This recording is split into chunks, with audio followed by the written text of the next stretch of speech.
എന്റെ വീടിന്റെ പരിസരത്ത് 5 എണ്ണത്തിന് ഒരുത്തൻ നടന്നു കൊന്നത്. അള്ളാഹു കാത്തിരക്ഷിക്കുമാറാകട്ടെ. അവന്റെ ഒരു മനസ്സ് ചിന്തിക്കണം. സ്വന്തം അനിയനെ മന്തി ബിരിയാണി മേടിച്ചു കൊടുത്തിട്ടാ കൊന്നു കളഞ്ഞേ.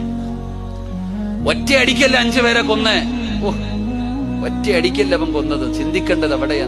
നടന്നു ഓനെ കുറിച്ച് പറയണത് ഓൻ നല്ലവനായിരുന്നു എന്നാ, നിസ്കരിക്കുന്നവനായിരുന്നു എന്നാ. ആലോചിക്കേ, എന്തൊരു ക്രൂരതയാണോ ഇപ്പൊ ചെയ്യുന്നത്. 10-24 വയസ്സുള്ള മക്കളെ ഇന്ന് താമരശ്ശേരിയില് ഉമ്മാനെ ഒരുത്തം വെട്ടിക്കൊന്നു.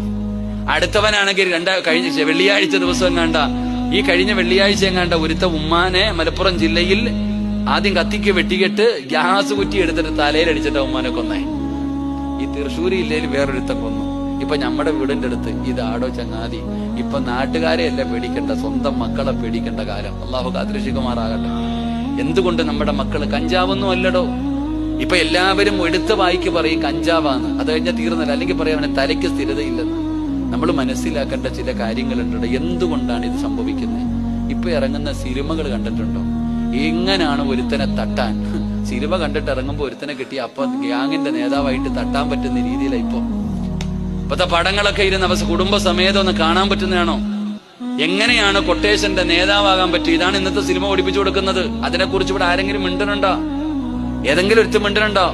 ഈ കള്ളം കഞ്ചാവ് മയക്കുമരുന്നൊക്കെ ഉപയോഗിക്കുന്നവർ നിങ്ങളൊന്ന് ചിന്തിച്ചു നോക്കി എവിടേക്ക് പോകുന്നു? കുട്ടികളോട് എന്തെങ്കിലും പറയാൻ പേടിയാടോ? ഇവന്മാര് നമ്മളെ അടിച്ചു കളയും.